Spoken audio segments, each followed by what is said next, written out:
Welcome to the Inner Ascent. Today's episode, Identity Shifting, Reinventing Yourself Inside Out. True transformation doesn't begin with changing what you do. It begins with changing who you are. Beneath every thought, emotion, and action lies a single story, the story of who you believe yourself to be. In this episode, we'll explore how to rewrite that story, how to dissolve the old self, and consciously embody the version of you who already lives the reality you desire. Welcome to the Deep Dive. This is where we sift through complex ideas, stacks of research, and really distill the core insights you can use for real transformation. Today, we're tackling something huge, something our sources point to again and again as, well, maybe the master key, identity shifting. It really does seem to be the linchpin for so many things, the ultimate catalyst. Yeah, and you see it play out, right? Some people just seem to flow towards success. Career, health, relationships, it feels almost inevitable for them. And then others, they're grinding, pure willpower, reading all the books, trying every little technique, but they keep hitting that same invisible ceiling.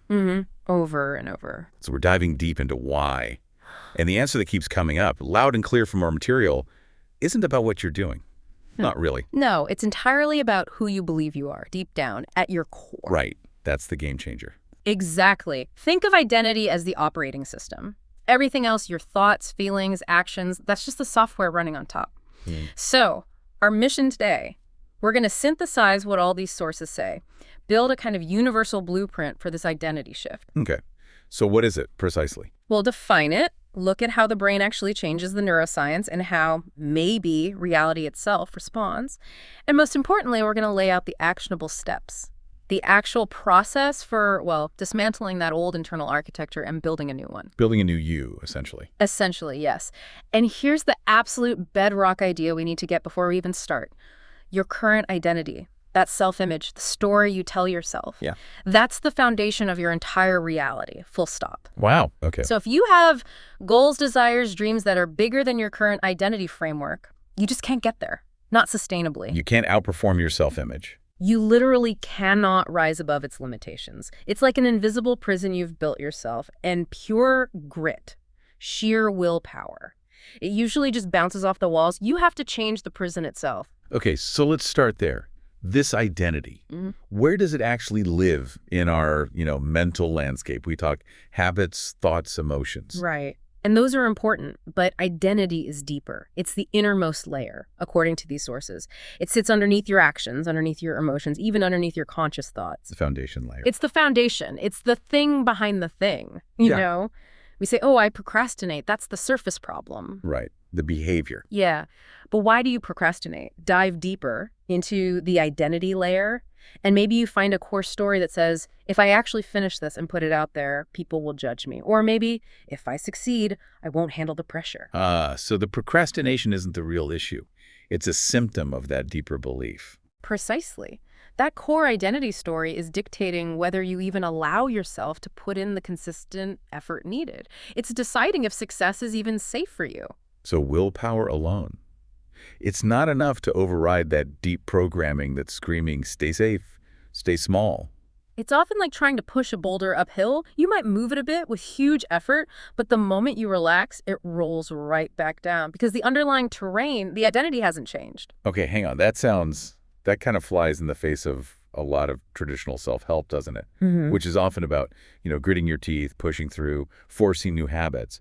You're suggesting willpower might be fundamentally limited if the identity isn't aligned. Limited is a good word. I wouldn't say flawed necessarily, but it's often insufficient on its own for deep, lasting change. Think about it. Willpower is your conscious mind trying to battle your unconscious programming. Who do you think wins most of the time? The unconscious, I guess. It's running the show in the background. Absolutely, because the unconscious has the consistency priority on its side. It wants to keep things the same. Okay, consistency priority. Let's unpack that. But first, you mentioned an analogy, the goldfish bowl. Ah, yes. The goldfish bowl. It's a really powerful way to visualize how identity restricts us. How does that work? Okay, imagine you have a goldfish. If you put it in one of those small decorative glass bowls, Right. what It happens? stays small, right? Exactly. It literally only grows to the size permitted by that bowl. Its potential is physically capped by its environment. Okay. But take that same goldfish, same potential, and put it into a large pond or even a huge lake. What happens then? It can grow much bigger, like a koi carp or something. Precisely. It fulfills its potential because the container allows for it. Your current identity is that bowl. So my income level, my relationship quality, my career success, they're all limited by the size of my internal bowl, my self-image. That's the idea. Your results, your external reality, can't expand beyond the unconscious boundaries set by that self-image.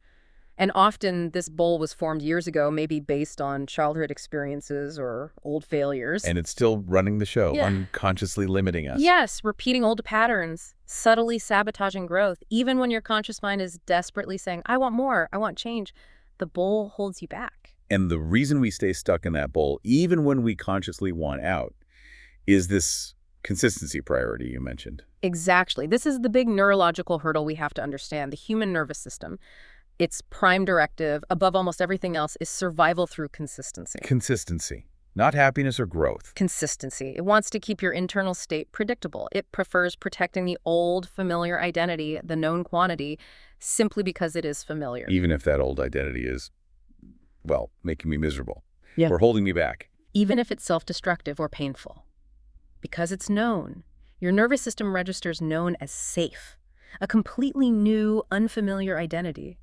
That feels inherently unstable, unpredictable, frankly, terrifying to the deeper parts of your brain. Wow. Okay, so the brain literally fights against positive change if it feels too unfamiliar. It puts up immense resistance. This fierce commitment to consistency is why people experience that intense friction, that sudden urge to pull back, that last-minute self-sabotage, just when they're on the verge of a real breakthrough. They snap back to the old way. They revert to the comfortable, familiar pain rather than stepping into the unknown, potentially exciting but unfamiliar possibility. The devil you know. Right. So this identity, this bowl, it's essentially a story we tell ourselves, built from our past. Where do these stories originate? How do they form? They're woven from our experiences, absolutely. And psychologists looking at how people narrate their lives often categorize these core identity stories into two main types. Our sources often refer to this framework using a metaphor, the film strip of life. Okay, the film strip of life. What are the two types? They're often called the contamination story and the redemption story, or sometimes the commitment story. Contamination versus redemption. Let's start with contamination. That sounds not good. It's the one that leads to stagnation, generally.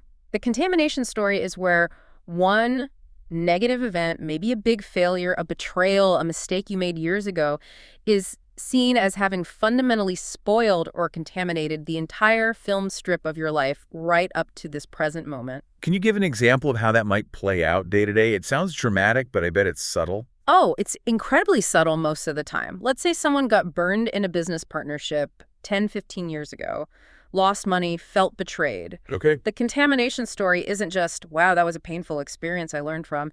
It becomes, because that happened, I am now fundamentally untrusting, or I'm just not cut out for partnerships, or people always let you down. So the past event defines their present capability. Exactly. That single contaminated frame dictates their current identity. I am someone who gets betrayed, or I am someone who can't trust.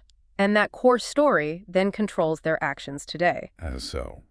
Well, they might avoid partnerships altogether, limiting their growth, or, more subtly, they enter new partnerships with such suspicion and defensive energy that they actually provoke the mistrust or breakdown they fear. They unconsciously recreate the pattern. Wow. They feel defined, limited, flawed by that one past thing. Yes, the event was real, the pain was real, but the meaning they attached to it, the story they built around it, that becomes the anchor dragging them down. Okay, so that's contamination. What about the other side? The redemption or commitment story? This is where the alchemy happens. Someone with a redemption story experiences a similarly bad event, the failure, the betrayal, the trauma. They don't deny it happened. They don't pretend it didn't hurt. But they consciously, deliberately change the meaning of that event within their life's narrative. They choose to see it differently. They might decide, yes, that happened, and it was incredibly painful, and it was the crucible that forged my resilience. Or, that failure taught me exactly what I needed to know to succeed this time. Or, that heartbreak showed me what I truly value in a relationship. So they reframe it as a catalyst for growth. Exactly. They integrate the negative experience not as a point of contamination, but as a necessary chapter in their journey of self-redemption or commitment to growth. They commit to using the past, not being defined by it. And that ability to rewrite the meaning, Yeah. that's the core difference between staying stuck and moving forward. It's absolutely fundamental. It's about reclaiming authorship of your own story, your own identity. Okay, this is making so much sense. Identity is the foundation, the story we live by. Now let's get into the mechanics. If we want real, lasting change, how do we actually do it? Most of us try changing habits first, right? Yeah. Or just trying to think positive. Right, the outside-in approach. New Year's resolutions, affirmations pasted on the mirror. Yeah, that stuff. But our sources seem pretty unanimous that true transformation has to happen inside out, in a specific order. Yes, and it's often counterintuitive to how we usually approach self-improvement. The order has to be core story identity first. That's the bedrock. When that shifts, it naturally, almost automatically, dictates your emotions, your baseline feeling state. How you feel then influences your thoughts and beliefs. And only then, as a natural consequence, do your actions align effortlessly with that new identity. So identity motions factions, not the other way around. Precisely. If you try to force new actions like dragging yourself to the gym at 5 a.m. when your core story is still I'm lazy or I'm not an athletic person or I'll probably fail anyway, what happens? You create massive internal conflict. Friction. Immense inner friction. You're using willpower to fight your own fundamental self-concept. It's exhausting and usually unsustainable It's like trying to run sophisticated new software. on a completely outdated, incompatible operating system. Exactly. The system crashes or rejects the software. And that's what leads to that feeling some people describe as self-healing hell, where you're constantly trying to fix things, but nothing sticks. That's a perfect description. You're treating symptoms, the actions, the thoughts, without ever updating the root code, the core identity program that's generating those symptoms in the first place. Okay, so we need to change the code. How is that identity code structured? You said it's not just one thought. Right. Identity isn't a single belief. It's more like a massive generalization your brain makes about yourself. This is where the psychological architecture comes in. A generalization. How does that work? Well, think about how your brain learns. It looks for patterns to save energy. It's efficient, maybe even a bit lazy. So let's say you have several experiences that feel vaguely similar. You struggled on 3 different diets, you fumbled a presentation last month, you felt overwhelmed managing your inbox yesterday. What does the brain do? It lumps them together. It lumps them together. It notices the similarities, the feeling of struggle, maybe, and it conveniently ignores the differences, the context. And it creates a simple energy-saving label, I lack discipline, or I'm not good under pressure, or even just I'm a failure. And that label becomes the identity structure. That generalization becomes the core belief, the identity structure. It's a mental shortcut. Okay, so the structure is formed by grouping experiences. How does the brain then reinforce that structure, making it feel like solid reality? This is fascinating. It uses a built-in filtering system. You might have heard of the reticular activating system, the RAS. Vaguely, yeah. It's about attention, right? Exactly. The RAS acts like a gatekeeper for your attention. Once your identity structure is set, say, I am unworthy or I'm always overlooked, the RAS adjusts its filter settings. What does that mean practically? It means your brain literally starts searching for evidence in your environment to confirm that belief.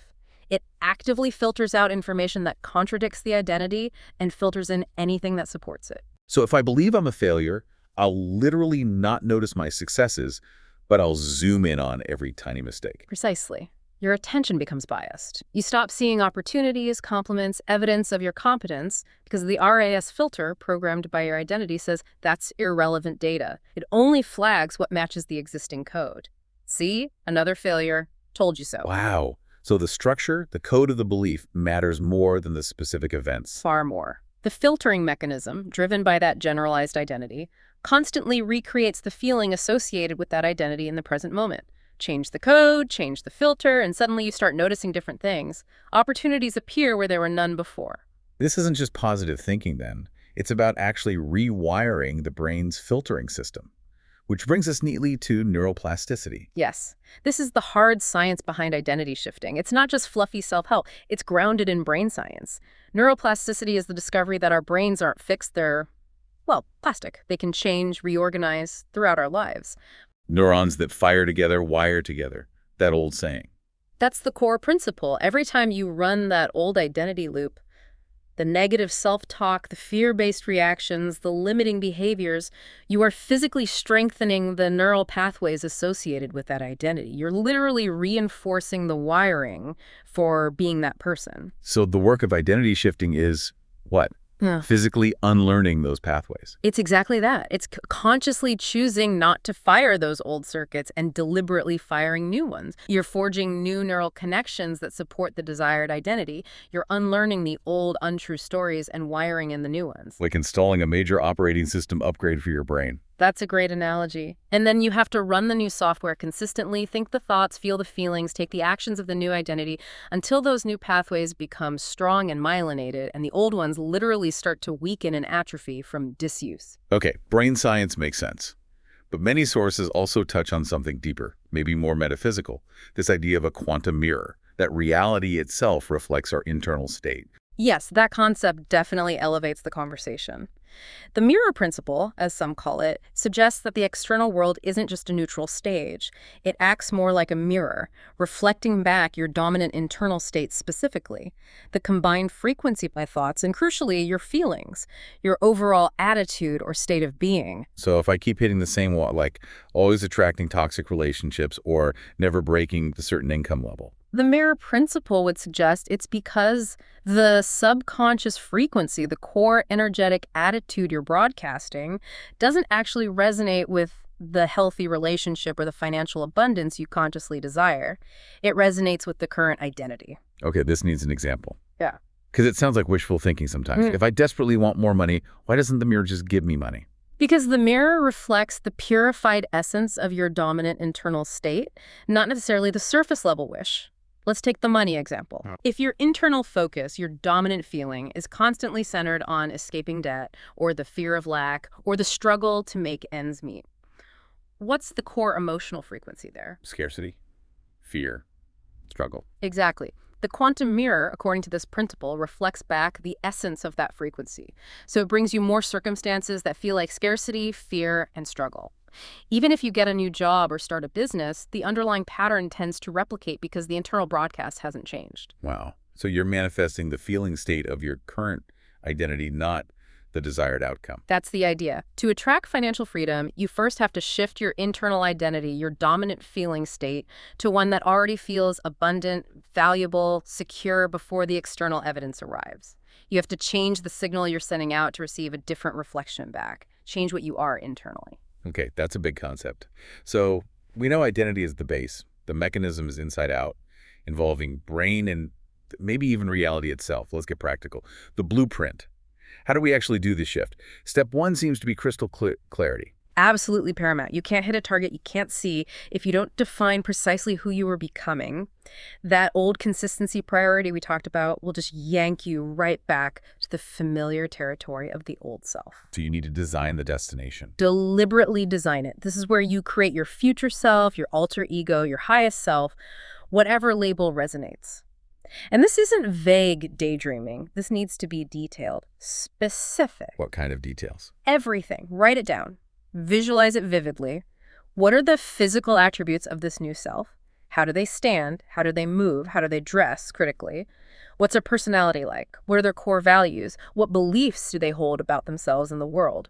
What are their daily habits? How do they speak? You're basically creating a complete avatar specification. Exactly. A detailed, conscious blueprint designed to completely overwrite the old, outdated, unconscious code. The clearer the blueprint, the easier it is for your brain and nervous system to lock onto it. And one powerful technique mentioned is giving these selves names. Oh, the naming convention is brilliant. It's a fantastic psychological tool for creating separation. Give your ideal future self a specific, empowering name: Commander Sarah, Quantum Mike, Serene Jessica, whatever feels right. Okay. And the old self. Just as importantly, give your current limiting self a separate name, too. Something that captures its essence, maybe Worrier Wendy, Hesitant Hal, or Controller Chris. Why name the old self? Seems kind of negative. Because it externalizes the pattern. It allows you to disidentify from it.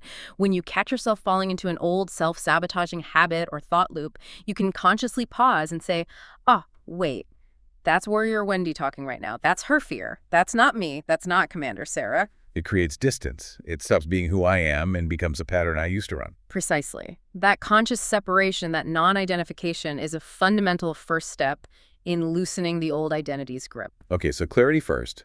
Design the alter ego, maybe name the old self. What's step 2? The sources talk about sacrifice. That sounds ominous. It sounds dramatic, but think of sacrifice less as punishment and more as an exchange, a necessary letting go.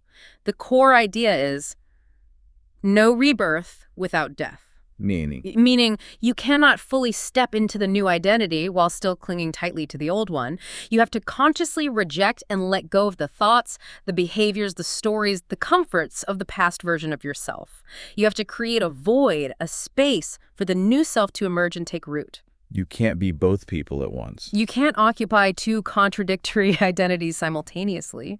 Holding on to the identity that restricts you prevents you from fully embodying the identity that expands you. The sacrifice is letting go of the familiar limitations.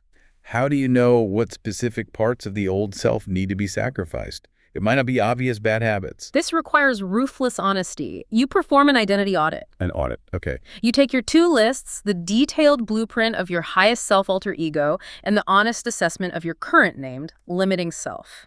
And you compare them side by side. What are you looking for? Two things mainly. First, what does my highest self do consistently that my current self avoids or doesn't do? Those are actions to adopt. Second, and this is the sacrifice part, what does my current self do habitually that my highest self absolutely would not do? Those are the things to shed.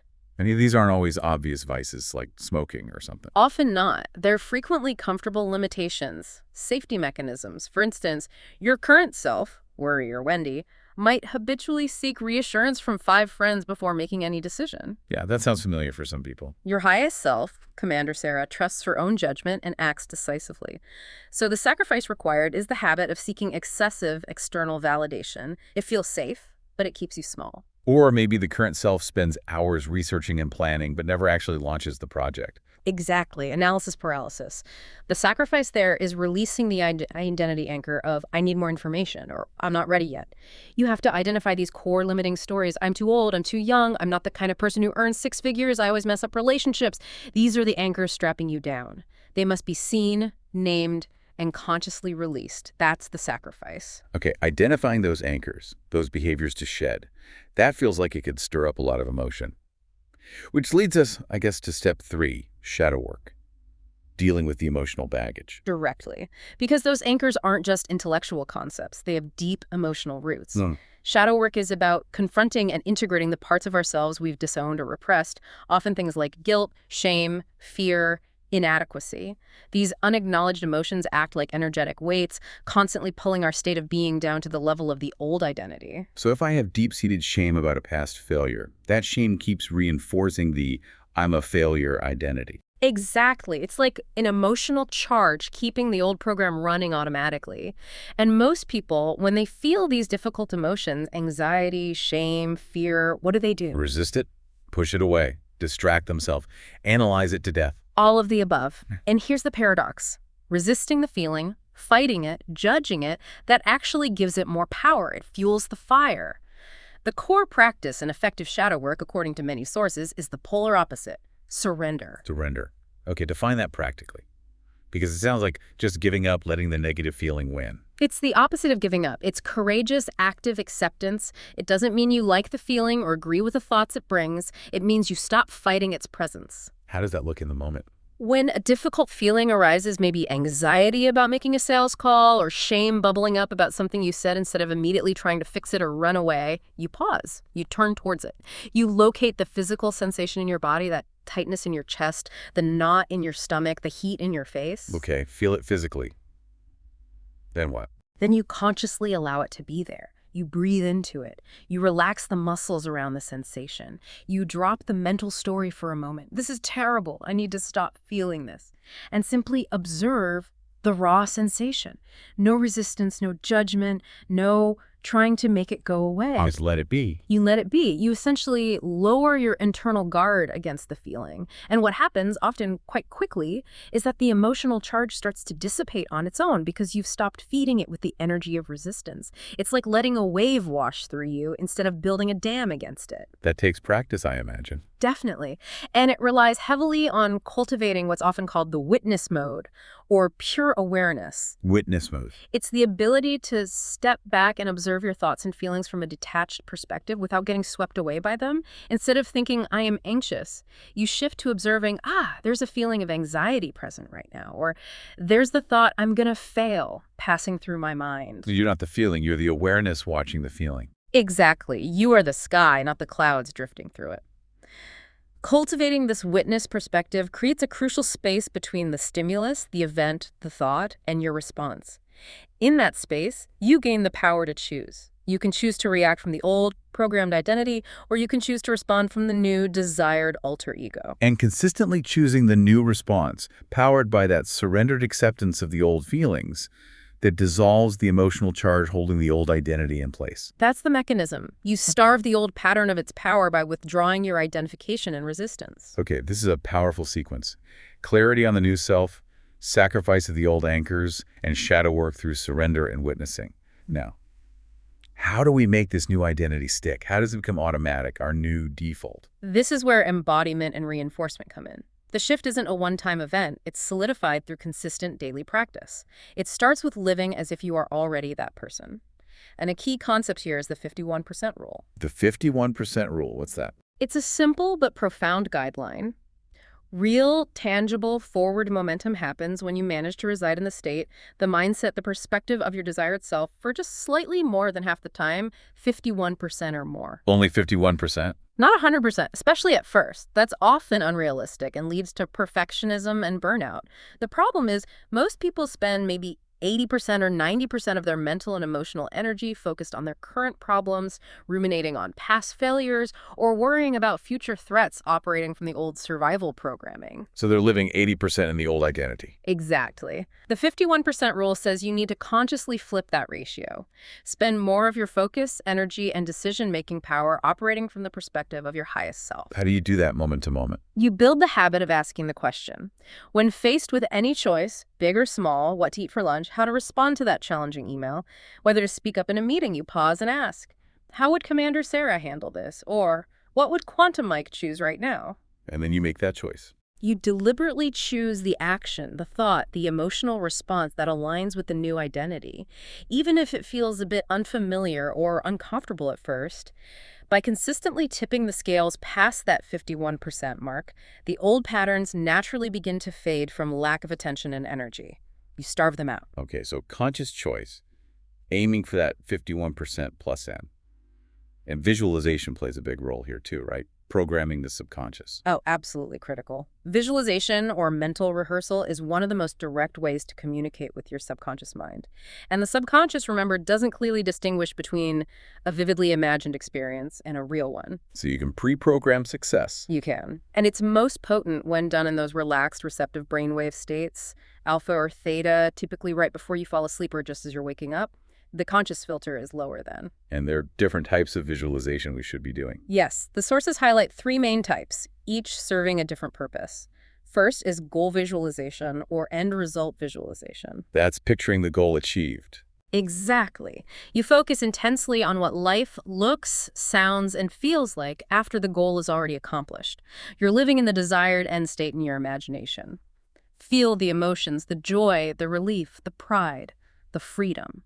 This locks your intention onto the target and helps, some sources say, to shift your energetic frequency or even your lifeline towards that reality. Okay, end result. What's the second type? Second is process visualization. This is different. Here, you're not focused on the finish line, but on visualizing the successful execution of the steps needed to get there. Like rehearsing the actions. Precisely. If your alter ego gives amazing presentations, you visualize yourself giving that amazing presentation, seeing the audience engaged, feeling confident, delivering your points clearly.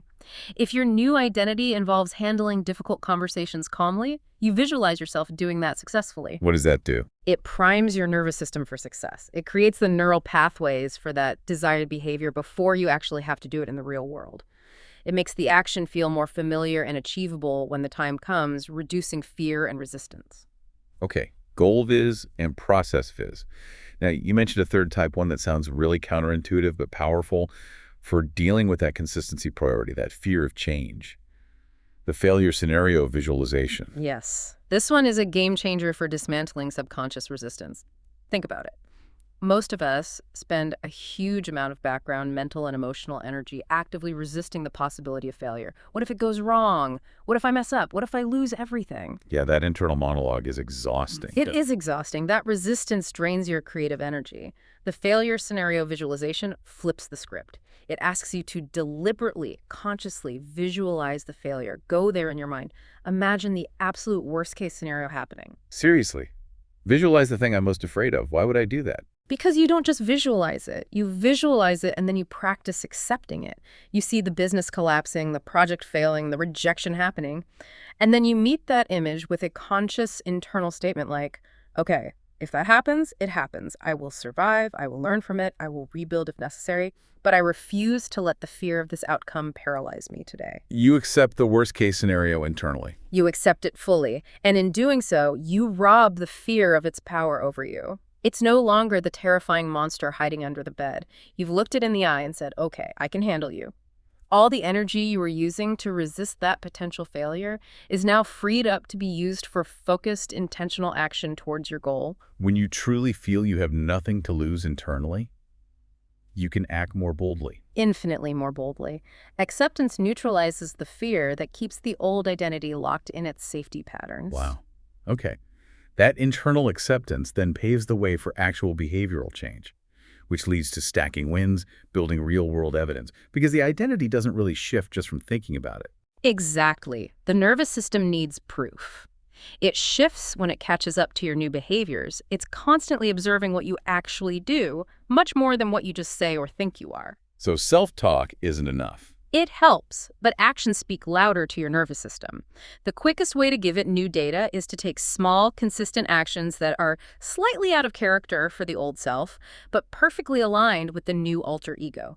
Like what kind of actions? Doesn't have to be huge. It doesn't have to be huge at all. Tiny is often better because it bypasses the resistance. It could be saying no to a request without feeling guilty when the old self always said yes. It could be publishing that blog post or video without needing it to be absolutely perfect when the old self was a perfectionist. Or holding eye contact in a conversation where you'd usually look away. Perfect example. Interrupting the old loop with a small, deliberate, new action. Each time you do that, it's like casting a vote for the new identity. And you need to track these. Stack the wins. Yes. Consciously acknowledge them. Keep a log. Mentally note it, whatever works. Okay, I just did that thing my old self wouldn't have done. That's evidence of the new me. You're gathering data points for your brain. Like Bayesian updating for your self-concept. That's a perfect way to put it.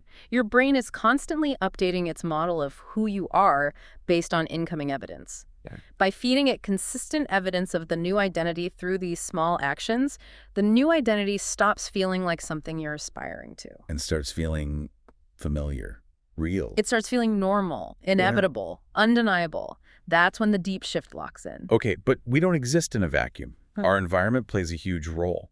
The sources really stress curating your environment and associations. Massively important. Your environment is constantly sending signals to your nervous system about what's normal and possible for you. You cannot realistically expect to embody a new, expanded identity if your daily environment constantly reinforces the limitations of the old one. So you need to manage your inputs. Rigorously.